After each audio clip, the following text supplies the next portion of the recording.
بسم اللہ الرحمن الرحیم۔ جنتی لاٹھی، عصا کی مار سے دریا پھٹ گیا۔ حضرت موسیٰ علیہ السلام ایک مدت دراز تک فرعون کو ہدایت فرماتے رہے اور آیات و معجزات دکھاتے رہے، مگر اس نے حق کو قبول نہیں کیا، بلکہ اور زیادہ اس کی شرارت و سرکشی بڑھتی رہی، اور بنی اسرائیل نے چونکہ اس کی خدائی کو تسلیم نہیں کیا، اس لیے اس نے ان مومنین کو بہت زیادہ ظلم و ستم کا نشانہ بنایا۔ اس دوران میں ایک دم حضرت موسیٰ علیہ السلام پر وحی اتری کہ آپ اپنی قوم بنی اسرائیل کو اپنے ساتھ لے کر رات میں مصر سے ہجرت کر جائیں۔ چنانچہ حضرت موسیٰ علیہ السلام بنی اسرائیل کو ہمراہ لے کر رات میں مصر سے روانہ ہو گئے۔ جب فرعون کو پتہ چلا تو وہ بھی اپنے لشکروں کے ساتھ لے کر بنی اسرائیل کو گرفتاری کے لیے چل پڑا۔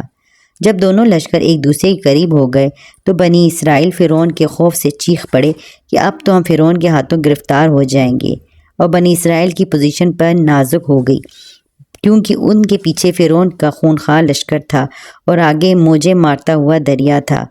اس پریشانی کے عالم میں حضرت موسیٰ علیہ السلام مطمئن تھے اور بنی اسرائیل کو تسلی دے رہے تھے۔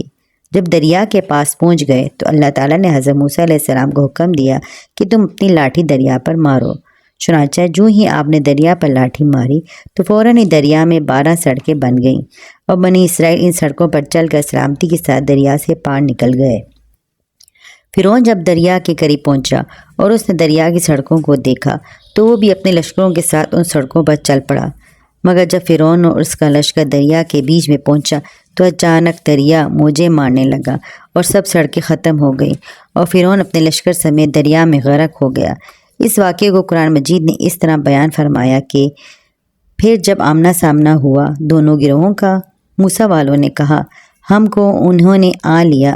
موسیٰ نے فرمایا یوں نہیں، بے شک میرا رب میرے ساتھ ہے، وہ مجھے ابرات دیتا ہے کہ ہم نے موسیٰ کو وحی فرمائی کہ دریا میں اپنا عصا مار، تو جب بھی دریا پھٹ گیا تو ہر حصہ ہو گیا جیسے بڑا پہاڑ، اور وہاں قریب لائے ہم دوسروں کو، اور ہم نے بچا لیا موسیٰ اور اس کے سب ساتھ والوں کو، پھر دوسروں کو ڈبو دیا۔ بے شک اس میں ضرور نشانی ہے، اور ان میں اکثر مسلمان نہ تھے۔